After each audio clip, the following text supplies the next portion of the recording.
Está no ar a Rádio Libertadora. Atenção, está no ar a Rádio Libertadora. Atenção. Temos presente em nossos estúdios Atenção. Carlos Marighella. Fala galera, nós somos o podcast do Cineclube Marighella. O Cineclube Marighella é um coletivo que vem há 4 anos realizando sessões de cine-debate em algumas cidades do interior do estado do Rio e também na capital, para promover discussões interessantes, importantes e necessárias sobre temas que são urgentes para a nossa sociedade brasileira, assim como o Covid, que é um tema que está bastante necessário e urgente para ser discutido. A gente não está podendo se encontrar pessoalmente, então por isso a gente está aqui nesse podcast para bater esse papo virtualmente, para se aproximar de você, de todo mundo que curte o Cineclube e quer trocar uma ideia com a gente. Então você está convidado a interagir conosco, mande sua mensagem, traga sua crítica, traga sua sugestão, a gente está junto. Bom, com relação ao Covid, a nossa curva de casos está só crescendo, a gente está vendo aí lotação nos leitos de UTI dos hospitais, a gente está vendo até caminhão frigorífico para armazenar corpo, enfim, fila de espera no serviço de emergência, ou seja, o nosso sistema de saúde está muito pressionado, né? Então, por isso, essa conversa de hoje se torna tão importante e tão necessária. Não é isso, Léo? É isso aí, Gustavo. A gente está aqui hoje com o doutor Guilherme Ramos, que é um amigo de longa data, muito feliz que ele está aqui trocando essa ideia com a gente. É um médico infectologista, graduado em medicina pela Universidade Gama Filho, especialista em infectologia pela UERJ. Trabalhou em hospitais particulares do Rio, como o Badinho, Hospital Geral de Nova Iguaçu, Hospital Balbino, e na Policlínica Piquet Carneiro e no Pedro Ernesto, que são 2 hospitais ligados ao UERJ. Hoje ele trabalha na rede pública e na rede privada de diferentes cidades do interior do estado do Rio e no núcleo de DST de Macaé e Rio das Ostras. Então, é um profissional que ele entende bem a complexidade do nosso sistema de saúde, enfim, é um especialista em infectologia, é um cara que pode ajudar a gente a ter, se entender um pouquinho o que está acontecendo, né, diante de tanta desinformação que a gente está tendo que enfrentar. E aí, a primeira pergunta que eu vou fazer ao doutor Guilherme, né? Primeiro, passar os dados, atualizar em que ponto estamos, pelo menos teoricamente, da pandemia. As secretarias estaduais de saúde divulgaram hoje, sábado, dia 18 de abril, que o Brasil atingiu 36.722 casos confirmados do novo coronavírus e chegamos a 2.361 mortes. Na Federação, o Estado de São Paulo está liderando disparado, com 13.894 casos, 991 mortes. E, em segundo lugar, vem o nosso estado do Rio de Janeiro, né? E a gente está aqui numa conferência bastante espalhada. Eu estou no Rio, o doutor Guilherme está em Macaé. O Gustavo está onde, Gustavo? Você está em Campos, está em São João da Barra? Cara, estou em São João da Barra nesse momento. Estou aqui isolado. Pois é, então a gente está bem espalhado no estado do Rio, que é o segundo estado em contaminações e mortes. O terceiro é o Ceará, com 3.062 casos e 68 mortes. E informações que a gente tem que o sistema de saúde do estado, o Ceará, já está em colapso e já tem paciente de corona na fila de espera esperando um leito. A primeira pergunta que eu faço para o doutor Guilherme esse é o verdadeiro cenário, é essa fotografia da pandemia aqui no Brasil? Boa noite, Léo. Boa noite, Gustavo. Primeiro, é um prazer estar aqui com vocês. Sou um grande fã de vocês, já venho acompanhando uma certa distância, infelizmente, o trabalho do Cineclube, mas agora com o podcast fica mais fácil a gente interagir de uma forma mais direta, né? Vamos lá, Léo. Diretamente na pergunta que o Leonardo me fez, essa é a nossa realidade? Bom, infelizmente não é a minha leitura do cenário, nem a minha, nem dos colegas que eu compartilho conversas, reuniões. A gente, infelizmente, está passando por uma situação de subnotificação muito importante, muito grave. Os governos estaduais, junto ao governo federal, não tiveram tempo ou vontade política, enfim, durante os meses em que a situação não tinha adentrado as nossas fronteiras, em que se poderia ter tentado articular algum tipo de de fluxo de testes ou na compra de insumos, para que a gente conseguisse ter uma fotografia mais fidedigna da realidade. A nossa realidade não é essa. As projeções, inclusive tem um site bem interessante que depois eu posso compartilhar o link com vocês aqui, da USP, em que eles fazem projeções com alguns algoritmos matemáticos, alguns cálculos, para tentar projetar, na verdade, a nossa realidade. E, segundo os dados estatísticos, a gente estaria aproximadamente com em torno de 300 mil casos. Então, é quase que 10 vezes mais do que a gente tem confirmado, né? Isso é um problema não só pela questão da falta de informação, da falta de estrutura, mas com uma falta de insumo também, né? Uma demanda internacional por testes cada vez mais rápidos e mais fidedignos, e países como China, Índia, com uma população gigantesca, Estados Unidos, Europa como um todo, consumindo isso exageradamente, e a gente não consegue ter acesso a esse material e, por consequência, a gente tem uma subnotificação muito importante. Isso é péssimo porque a gente fica lutando para que as pessoas consigam enxergar e entender a dimensão do problema. Passa-se a falsa sensação para a população de uma forma geral que está sendo exagerado pela mídia de uma forma geral, que a situação não é tão grave. A gente acaba percebendo no dia a dia, andando pelas cidades, que as pessoas voltaram a sair às ruas. Uma percepção minha, de outros colegas também, que as cidades estão voltando a ficar mais cheias. Enfim, as pessoas não estão levando isso com a devida seriedade que deveria estar sendo dada, né? Então, esse é um grande problema.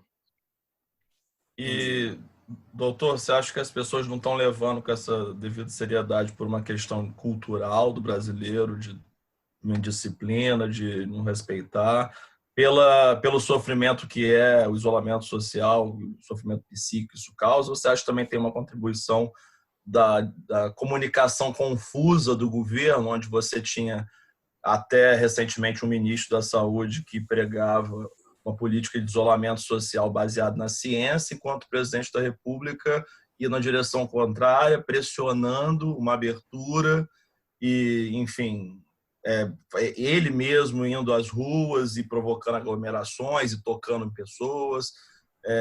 Até agora ele não revelou o seu exame. Enfim, você acha que esses componentes pesam para desmobilizar, para enfraquecer o isolamento social? Com certeza, Léo, com certeza. Eu tenho exatamente essa leitura. Em países em que a gente tem uma situação de um sistema de saúde mais organizado que o nosso, né? Um sistema unificado, como a Inglaterra, por exemplo, mas que existe uma linguagem alinhada entre o governo central e os governos periféricos, estaduais, os municipais, a coisa consegue funcionar melhor, a população consegue entender. Essas informações desencontradas em que o chefe do executivo fala uma coisa que vai contra as recomendações científicas e os governadores, cada um tendo que lidar com a sua realidade sem um comando centralizado, isso passa uma informação muito dúbia, né, para as pessoas. Aquelas pessoas que têm um grau maior de entendimento, têm capacidade de se preparar financeiramente, enfim, conseguem se articular melhor, elas conseguem seguir melhor o isolamento social. Aquelas que não conseguem, infelizmente, ficam à mercê dessas políticas que em vez de ajudar nesse momento tão crítico, vão atrapalhar, e isso vai ser um genocídio, né? Eu posso considerar dessa forma, porque é uma responsabilidade tamanha, né? Infelizmente, do nosso principal governante, que é o presidente da República, que não dá o exemplo, e além de não dar o exemplo, ele não consegue articular, né? Eu acho que mais do que não dar exemplo, ele faz campanha contra o isolamento social. Exatamente. É verdade. E além dele não exercer o papel de comando em relação aos estados da federação, que é o papel da União, do poder central, ele está em guerra com todos os governadores e com o parlamento. E com a mídia também, né? Com a mídia que está tendo um papel preponderante nesse momento. A gente tem visto um número crescente de médicos, infectologistas ou não, né, fazendo participações em programas de televisão, de rádio, enfim, da mídia como um todo. né? Isso tem sido muito importante para disseminar as informações adequadas e corretas, enquanto a gente tem o chefe máximo do Estado fazendo cagada atrás de cagada enfim, atrapalhando tudo. Eu acho que é uma política dele mesmo, né, em relação, enfim, negacionista, enfim. Não, existe questão negacionista. É uma coisa que me impressiona, não sei se o Guilherme tem essa impressão, mas tem muito médico por aí negando a ciência. Eu vi alguns casos que me deixaram essa surpresos, é uma pergunta médicos importante. Espalhando fake news. Exatamente. Infelizmente, existe esse tipo de comportamento de profissionais e que a gente espera nesse momento que não disseminem em verdade, né? Mas é um fenômeno que eu acho que abrange todas as carreiras, todas as profissões, todos os setores da sociedade e na medicina, na área de saúde em geral, né?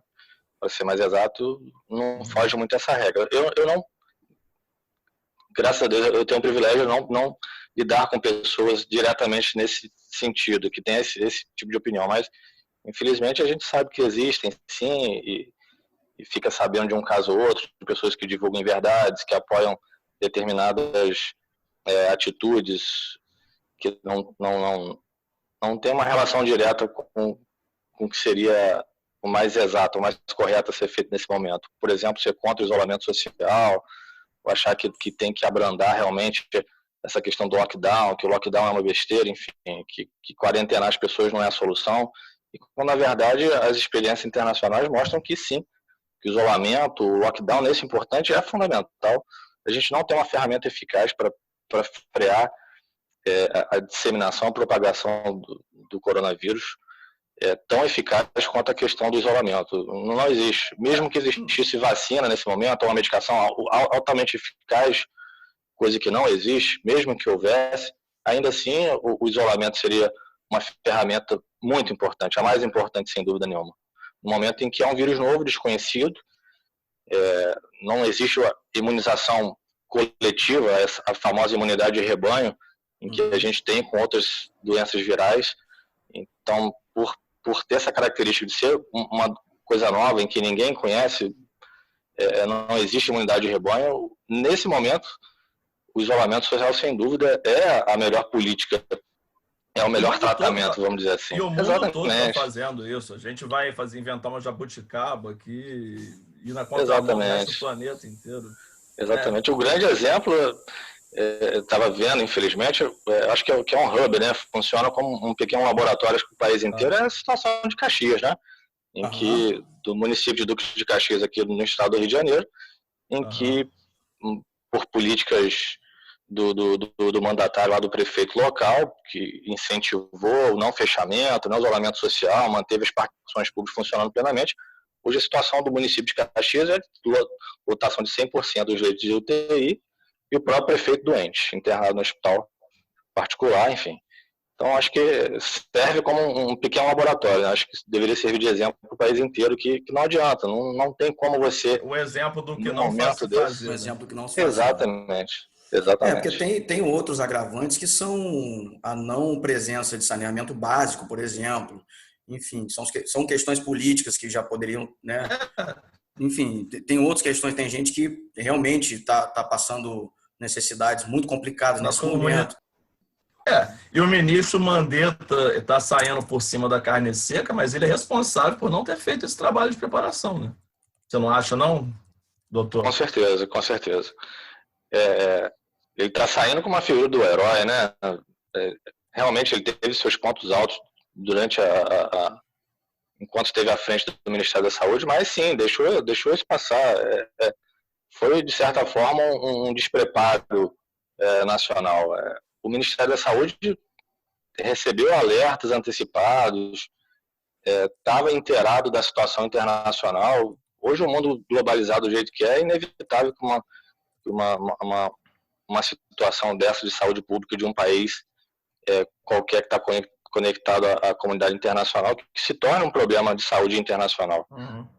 A gente, com certeza, o Brasil deveria ter se preparado para isso e era função, sim, do ministro da Saúde, de todo o Ministério da Saúde, até porque nós temos um sistema de saúde em que, por mais que tenha seus problemas, tem as suas correções, tem as correções a serem feitas, é um sistema de saúde bem ramificado, ele é bem capilarizado. Uhum. O SUS, ele consegue, a gente tem uma situação tal em que determinadas comunidades, essas pessoas são conhecidas individualmente. Tem um médico de saúde da família que conhece cada indivíduo dentro daquela casa, então o nosso sistema é muito capilarizado. Ele teria condições de ser um exemplo internacional, com baixo custo, com políticas decentes, realmente efetivas, né? De divulgação de informação no momento certo, de identificar os vulneráveis naquela comunidade e fazer políticas voltadas para essas vulnerabilidades tão específicas de cada um. A gente tentar ser até um exemplo internacional, né? Acho que essa é a minha maior frustração, sabe, como médico, e que atua na coisa pública, é perceber como a gente teria condições de lidar com isso de uma forma completamente diferente. Não era para a gente já estar em 3, 4 semanas com uma média de 80% dos leitos de CTI do país inteiro, com 4 capitais federais já em situação crítica, São Paulo, Rio de Janeiro, Manaus e Fortaleza, já com situações críticas, né? Os leitos de CTI quase chegando já ao esgotamento. Então, Manaus está com esse sistema já de frigorífico para corpo, né? Caminhões. Sim. Situação bastante lamentável. Doutor Guilherme, falando do SUS, né, que é um ponto importante, a própria gestão do ministro Mandetta é interessante nesse sentido, porque ele é um deputado do DEM de baixo clero que se elegeu muito próximo das empresas privadas de saúde, com o objetivo, claro, de desmontar o SUS. Né? E aí estoura essa pandemia, que é algo inimaginável para a nossa geração, é a maior catástrofe global desde a Segunda Guerra Mundial, enfim. E aí, durante essa pandemia que ele se destacou, né, e aí deixou o presidente enciumado, que acabou demitindo ele pelo bom trabalho, o Mandetta se transformou no garoto propaganda do SUS. Exatamente. E era ele com o colete do SUS todo dia, e grande defensor do SUS. Ele virou a metamorfose total. Né? E aí, a pergunta é a seguinte: você acha que essa pandemia, essa situação inesperada, crítica que a gente está vivendo, pode mudar a visão das pessoas em relação à importância do Estado e da saúde pública? Porque a gente veio também de um governo que se elegeu prometendo privatizar tudo e acabar com o Estado. E outra pergunta que aí emendo e conecto, que queria saber se a mudança de gestão afetou, por exemplo, o seu trabalho espetacular com o DST, lá em Macaé, Rio das Ostras, porque o Brasil era referência global no tratamento, por exemplo, de pessoas soropositivas, ou eu estou enganado? Não, perfeita colocação, Léo.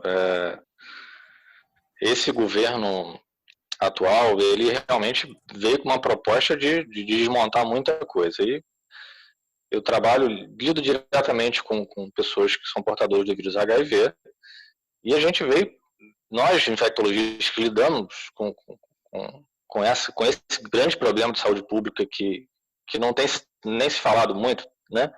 Mas, como se falou há um tempo atrás, a gente tem percebido um desmonte do programa, uma restrição do número de medicamentos, retiradas de drogas em que faziam parte do nosso arsenal terapêutico. Essas medicações têm saído, cortes sucessivos das pesquisas, inclusive na gestão do ministro anterior, do ministro Mandetta, houveram alguns cortes no programa de DST-AIDS, que sempre foi um motivo de orgulho, um dos grandes motivos de orgulho do nosso sistema de saúde, sempre foi o programa voltado para o combate à AIDS, e o nosso Programa Nacional de Imunização também, que é motivo de orgulho, né? A gente pode bater no peito e nos orgulharmos do sistema de imunização que a gente produz vacina, enfim. Então, a gente tem quebra de patente de antirretrovirais, por exemplo, que é uma coisa que foi se conquistando ao longo de muitos anos, com muita dificuldade. Então, começou a haver um desmonte nesse sentido, sim. Em relação à primeira parte da pergunta, se eu acredito que vai haver uma mudança de percepção do envolvimento do Estado, eu não sei, Léo. eu gostaria que sim, eu gostaria que as pessoas revissem e refletissem sobre esse tipo de argumento, de que o Estado deveria se ausentar mais, menos Estado, mais capital privado. Eu acho que não é por aí. A gente está tendo exemplo, está vivenciando isso agora. O SUS é o nosso ponto de ancoragem nessa situação atual e para outras muitas coisas.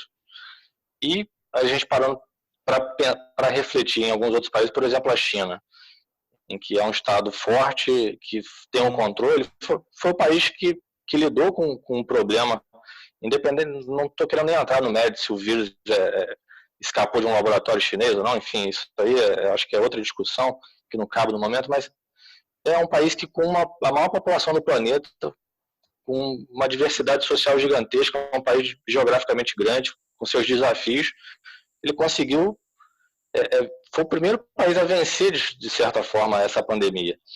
Conseguiu fazer o lockdown de mais de 1 bilhão de pessoas, cortou na própria carne para poder vencer, e se não fosse um país centralizado com um governo que fizesse um aporte, que não tivesse centralizado algumas coisas, certamente não conseguiria ter vencido isso. Pelo menos essa é a minha visão, né? Eu vejo dessa forma.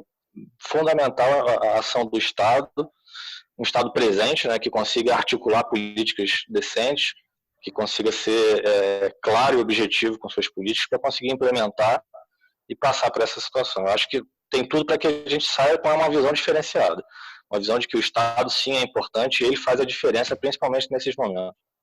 O próprio capital ele já buscou a ajuda do Estado em 2008 na crise, né? Então, assim, o Estado ele está aqui para, né? Ele está aí para certos pensamentos, ele está aí para salvar na hora que precisa, né? Mas não é só por aí, né? Acho que exatamente. Essa reflexão é bastante pertinente.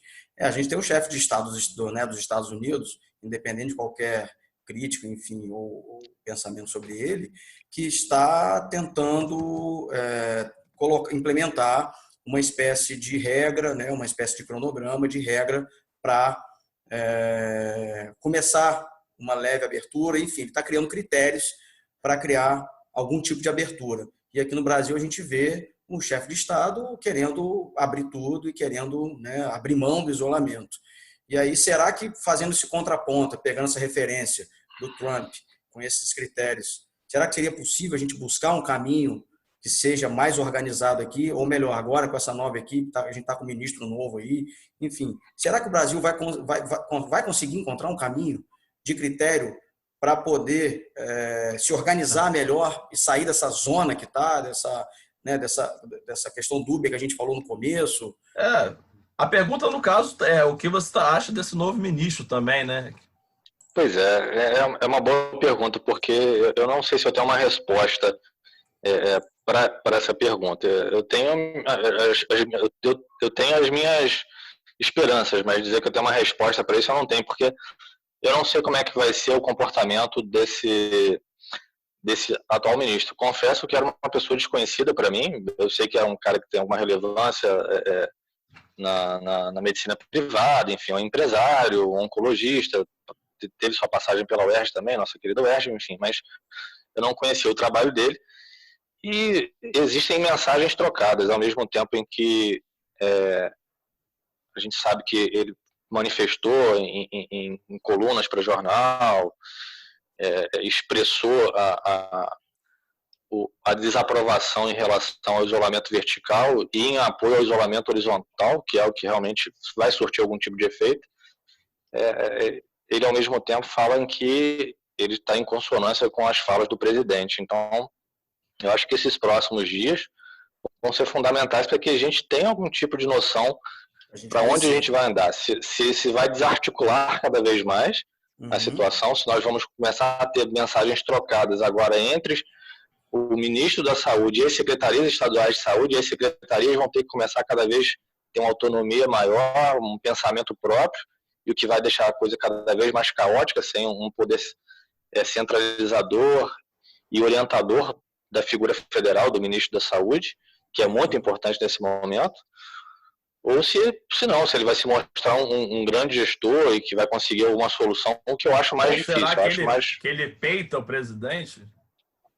Pois é, no primeiro discurso de posse não me pareceu que vai ser essa a conduta. Eu acho que ele vai estar uma fala mais alinhada e talvez seja uma figura mais ausente, certamente, do que foi o Mandetta, né? Eu não sou grande fã do Mandetta, mas me parece que houve um prejuízo aí para o Ministério da Saúde como um todo nessa troca, sim, com certeza. Existe um ponto, né? Ele é um cara do mercado privado e ele é oncologista e depois passou a se dedicar à economia médica, não é isso? Estou enganado, enfim. Ele mais voltado para a questão da gestão, aí, exatamente. Exato. A sua questão é a seguinte, gestão privada. Até onde eu sei, ele não tem experiência no SUS. E o SUS é uma rede super complexa, né? Compartilhada entre União, estados, municípios, enfim. Você acha que um cara que não conhece nada do SUS, não trabalhou no SUS, vai chegar, assumir o comando de um Boeing despencando no momento que a curva está subindo e a gente ainda está no escuro, porque a gente não tem os dados? É bem desafiador, né? Eu me levo fico curioso saber por que esse cara aceitou esse cargo, né? É verdade, Léo. É uma boa pergunta, porque não me parece uma pessoa que aspirava por esse cargo, né? Também me questiono as capacidades técnicas dele para assumir o maior ministério, né? O ministério que tem a maior verba da União, um ministério tão complexo, com uma hierarquia muito bem construída, com tantas subdivisões, tantas pastas. Sim. E em um momento tão delicado desse, né? Eu também não acredito que o atual ministro tenha a capacidade técnica como gestor do SUS, que é uma coisa né, gigantesca, como você falou. É muito grande, muito complexo. Em compensação também tem a questão do histórico particular, né? O cara ele está assumindo, como o Léo falou, um Boeing que está caindo e está com uma situação complicadíssima, pegou a batata quente, só que ele tem um histórico de vida, ele tem um histórico de gestor, de parte, né, como médico, enfim. O cara tem a vida dele, tem um currículo dele, tem os feitos dele, tem a bagagem dele. E aí, o cara também vai pegar como médico, como, enfim, alguém que tem uma ligação provável com a ciência, porque a medicina é totalmente ligada à ciência. Enfim, esse cara vai se tornar, de repente, um negacionista, né, vai, enfim, jogar todo esse currículo que ele já tem na vida fora por conta de, né, como é que fica isso, né? Vai fazer um papel de Osmar Terra, né? O exatamente. Exatamente. Diga-se de passagem, Osmar Terra é o maior propagador de fake news a respeito da Covid. Do país, né? Em relação à Covid. Exatamente. Só pelo fato dele ter aceito, Gustavo, esse cargo, né, nesse momento, no momento em que o presidente da República ele discursa contra a ciência e bate de frente com o ministro da Saúde, que vinha fazendo, sim, um bom trabalho nessa situação atual, isso me faz questionar, sim, se essa pessoa não veio com intenções de deixar a ciência de lado e partir para um discurso mais político. Porque eu não vejo um médico comprometido realmente com a informação técnica, disposto a resolver a situação como deve ser resolvida, aceitar esse cargo nesse momento tão delicado em que o chefe do executivo bate tanto de frente com a ciência, divulga fake news, enfim, vem com um discurso tão reacionário.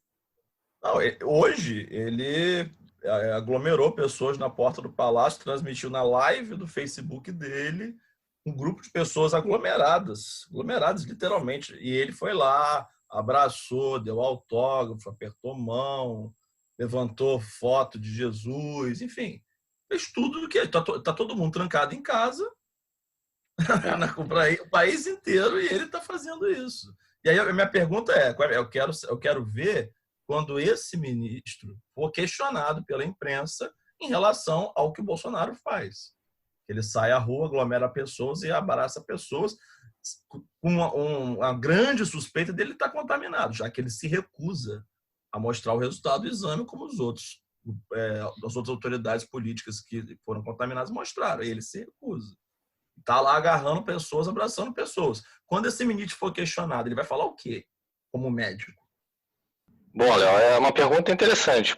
Ele vai ficar numa situação bem delicada entre um político que tem provavelmente algumas pretensões futuras, né, vai seguir na carreira política, e como médico, como um profissional em que não pode simplesmente ignorar o fato de que o mandatário do país está quebrando todos os protocolos e correndo um risco de criar focos, botando a saúde das pessoas em risco. Enfim, ele, imagino, espero, né, como médico, que ele siga as orientações, as determinações da OMS e de alguma forma, não sei ainda exatamente como ele vai fazer, mas que de alguma forma ele critique esse comportamento do presidente.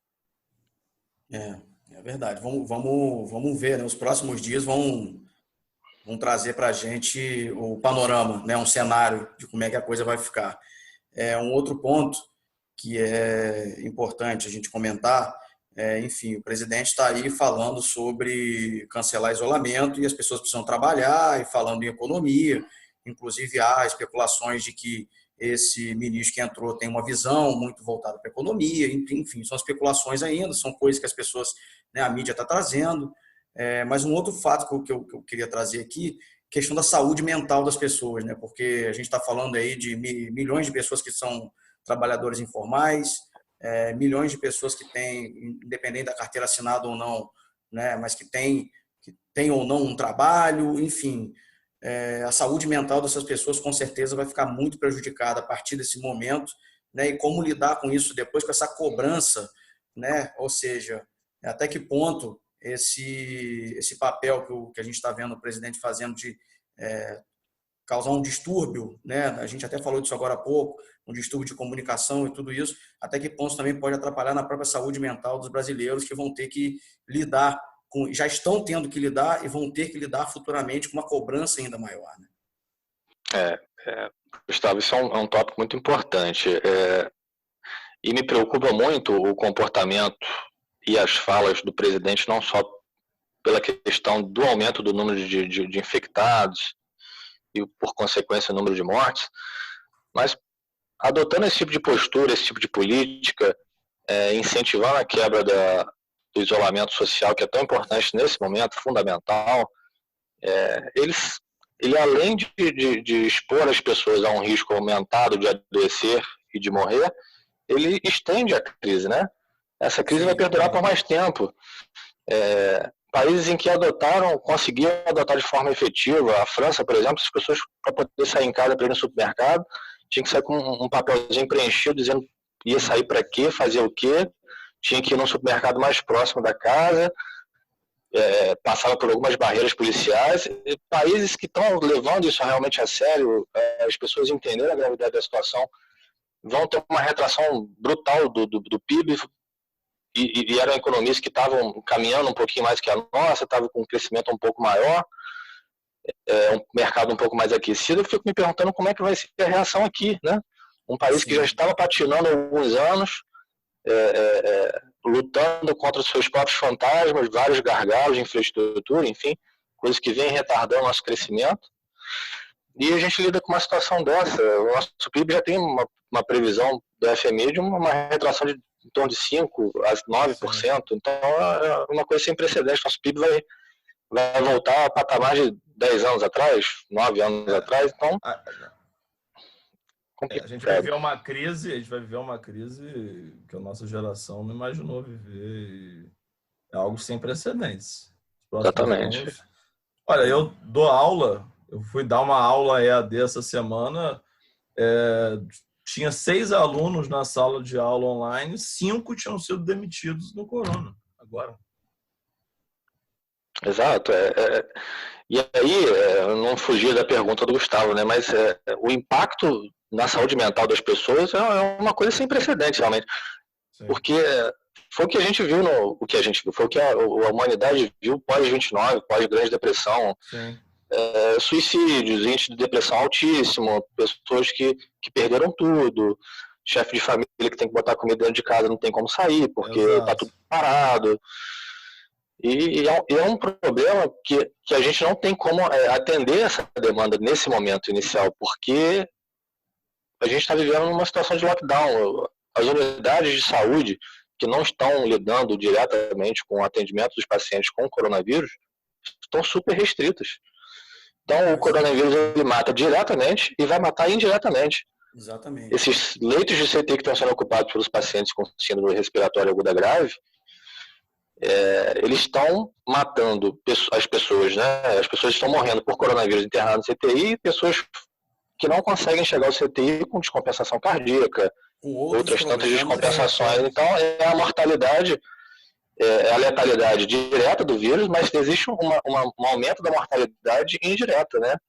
Um efeito indireto do vírus. Pessoas vão morrer de outras causas porque não tem leito, porque não tem estrutura, porque não tem... Exatamente, não consegue uma consulta com o psicólogo da rede, não consegue uma consulta com o psiquiatra, porque a agenda do psiquiatra foi reduzida, não só na particular como na pública também, enfim. Então, realmente é o efeito drástico. E você, doutor Guilherme, citou a Grande Depressão da década de 30, né? E o mundo só saiu da Grande Depressão, especificamente nos Estados Unidos, com o New Deal, com investimento público no Estado, programas de geração de emprego, transferência de renda, geração de emprego, enfim, e demorou, né? E aí a gente vai enfrentar uma situação que é a nossa pior crise. Você acha que a pior retração do PIB histórica do Brasil desde o início do século XX, da série histórica. A gente vai viver uma crise, uma depressão econômica profunda, já tinha um desemprego altíssimo, da ordem de 12 milhões de pessoas, só vai aumentar, enfim, quantas empresas vão quebrar. A gente vai sair desse corona com mais 3 anos de um governo neoliberal radical. Pois é. Que não tem por visão econômica investir para gerar emprego, a expansão de obras públicas, emissão de moeda em casos extremos, como é um caso extremo, se for o caso, para injetar liquidez na economia. O que o Paulo Guedes e a equipe econômica desse governo é aproveitar a crise para reduzir o custo de trabalho. Tem direito? Vamos tirar direito de quem trabalha, vamos assim reduzir, já que a crise é drástica, vamos reduzir os salários da população o máximo possível, retirar direitos, enfim, para eles é uma oportunidade de tirar direitos do trabalhador, de julgar a máquina pública e tirar direito do trabalhador, e reduzir o ganho do trabalhador, no final das contas, porque reduzir o custo do trabalho para quem produz. Exatamente. Exato. E é uma política econômica que já vinha dando sinais de que não ia ter muito futuro, né? O Brasil, historicamente, é um país que sempre necessitou do apoio do Estado, o Estado orquestrando o andamento através de incentivo financeiro ou não, mas principalmente através de incentivo financeiro, não só pela figura do servidor, do funcionário público, mas por direcionar investimentos estratégicos, dando dinamismo à economia e, de uma hora para outra, no momento em que a gente mais vai precisar disso, dessa mão atuante do Estado, né, desse olhar macro e direcionado, a gente não vai ter. Então, realmente, a catástrofe vai ser aumentada, né? A gente se depara com 2 grandes problemas: a questão do coronavírus e o pós-coronavírus com o governo, com essas políticas, né? É uma tempestade perfeita, né? O Brasil está numa situação muito, muito difícil mesmo.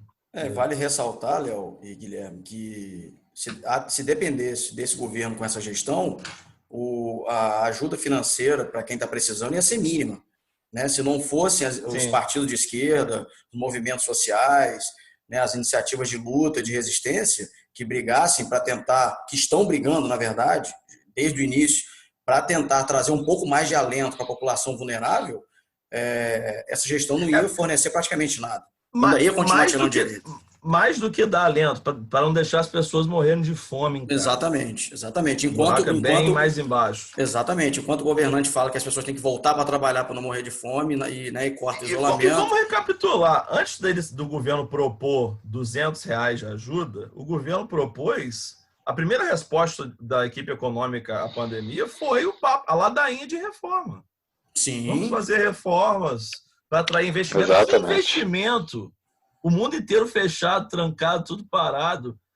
Gente, a China, que cresce a taxas de 2 dígitos há décadas, é um negócio fenomenal. Enfim, muito do crescimento econômico no governo Lula se deve à China comprando as nossas commodities. A China agora vai ter uma retração do PIB, vai ser a maior queda econômica da China desde a Revolução Cultural, do Mao lá atrás. Então, e é a China, a fábrica do mundo. Exatamente. E entendeu? Como é que vai ficar esse pós, né? E a gente falando em China, tem o agravante da gente ter ministro proferindo, né, ofensas à China publicamente, e o filho do nosso presidente também proferindo ofensas, enfim, falando bastante coisa que complicou um pouco a vida, né, da gestão pública brasileira por causa disso também. Quer dizer, é uma série de fatores que esses caras conseguem fazer todos os dias para tornar a nossa vida praticamente um 7-1 todo dia, né? Com certeza. É uma reaproximação com a China, ou não sei se seria esse termo reaproximação, mas um momento de maior aproximação, um maior zelo diplomático nesse momento seria a coisa mais sensata a se fazer, né? Exatamente. A China, o país que primeiro está liderando a luta contra o coronavírus. É o país que produz os insumos para praticamente tudo, desde as medicações, a fabricação de respirador, a fabricação de teste. É uma potência tecnológica, então tem total capacidade para desenvolver, tá em processo de desenvolvimento junto com os Estados Unidos e Europa, liderando essa questão das vacinas. Então, realmente é uma política desastrosa, esse distanciamento por questões ideológicas que não fazem nenhum sentido na minha cabeça, é se afastar de um país tão importante e que se faz muito mais importante nesse momento. E, doutor Guilherme, você tocou no assunto da questão dos insumos, da dependência do Brasil em relação a insumos de fora do país, né? E até para a produção de medicamentos, de insumos não só da China, mas da Índia, também da indústria química indiana. E aí você não acha que tem um problema grave o Brasil, que tem um parque industrial que poderia produzir? Por exemplo, o Brasil está tendo que exportar máscaras, que é um produto relativamente simples de você fazer. Não é nenhum robô de cirurgia, sabe? É uma máscara. E o Brasil está tendo dificuldade para importar máscara. A gente não poderia produzir máscara no Parque Industrial Nacional como uma questão de segurança de saúde pública da nação, porque teve situação, por exemplo, de fábrica brasileira de máscara, o governo tentar comprar e, não, já vendi para a China. E o governo tem que confiscar. Enfim, o que você acha? Pois é uma situação em que a gente, eu acho que abre um paralelo com o período da Primeira Guerra, né, em que o Brasil teve que se industrializar pós-Primeira Guerra porque as coisas não vinham de fora, né? Existiam, enfim, os bloqueios, as barreiras, e as coisas não chegavam. Eu acho que a gente, claro, se os governantes tiverem uma consciência situacional tal, né, para que consiga, que através disso aprenda com os erros e consiga implementar algumas políticas, e isso mostra gargalos absurdos, não só nosso, né, brasileiros, mas outros países também passam por esse problema. Os próprios americanos têm uma fábrica, a 3M, por exemplo, que é uma multinacional, a maior produtora de máscara N95 do mundo, mas a maior fábrica dela estava na China. Então, toda uma questão da globalização como tem sido feita, né? Essas linhas de produção nesses moldes atuais mostra seus gargalos nesse momento. Eu acho que não só o Brasil vai ter que repensar isso, como está vulnerável a esses eventos que a gente não consegue prever, né? Mas assim como outros países também. Eu acho que esse tipo de situação que você tocou, nós da área da saúde, principalmente com medicamentos, a gente já usa antirretrovirais que vêm da Índia já há alguns anos. A gente já parou, a Farmanguinhos parou de fabricar alguns determinados antirretrovirais há alguns anos por questão de concorrência, de preço. No final das contas, para fechar grandes contratos, o que falou mais alto foi o custo.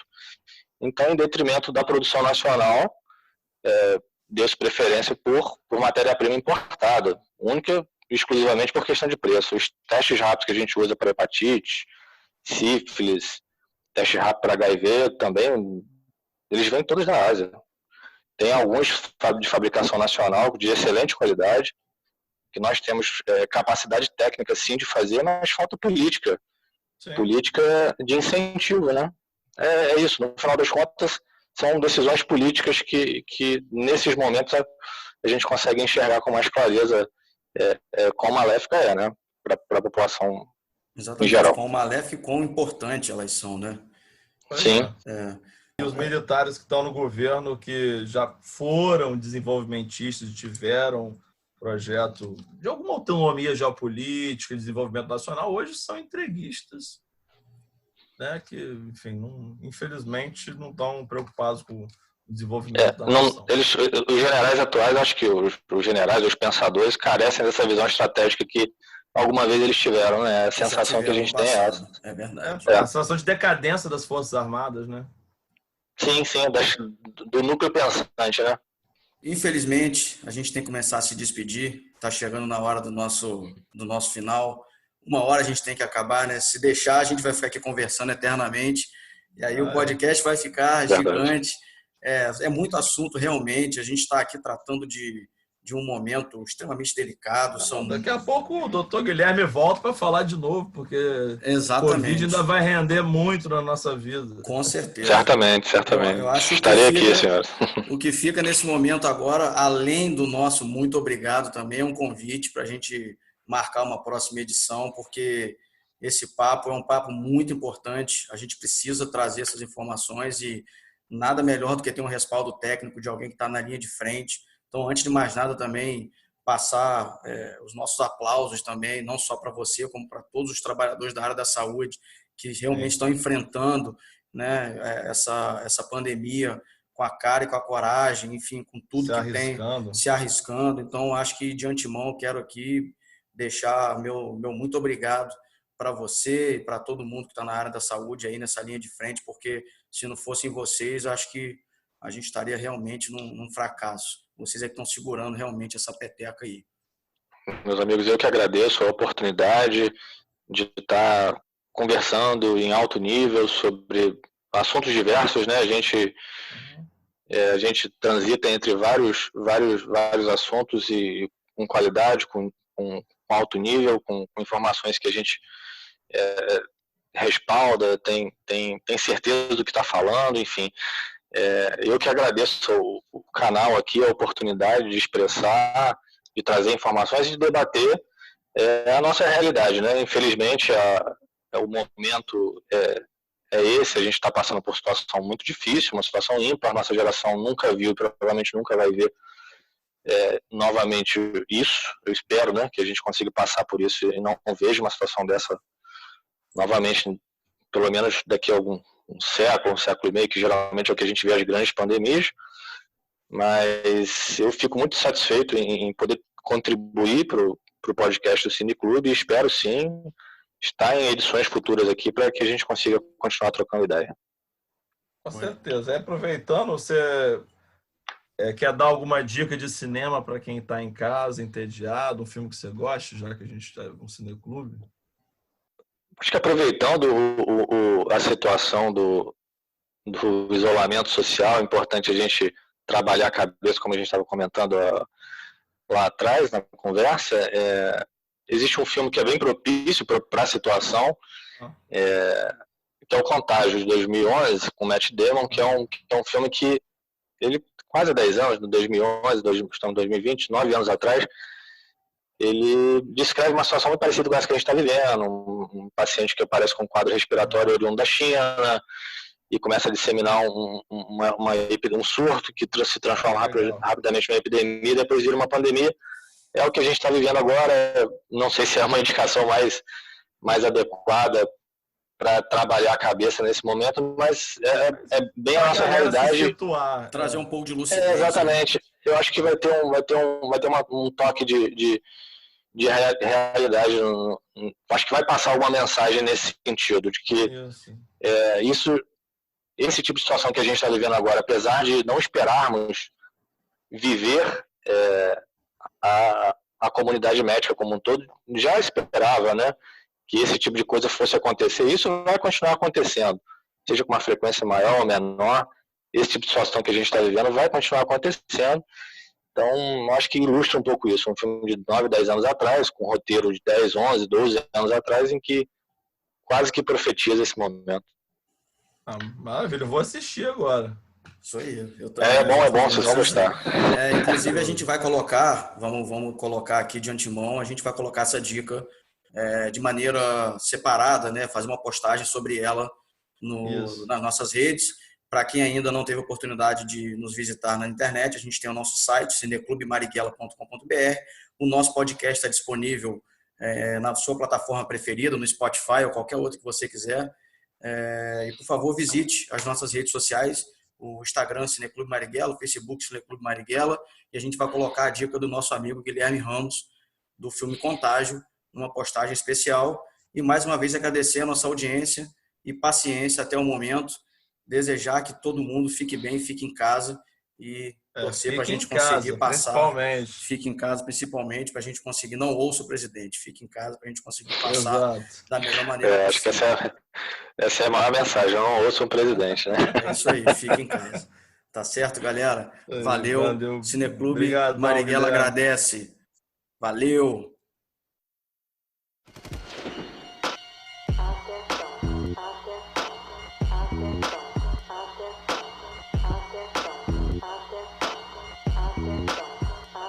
Muito obrigado, Marighella, pela sua participação. Carlos Marighella. Muito obrigado, Carlos Marighella. Carlos Marighella. Carlos Marighella.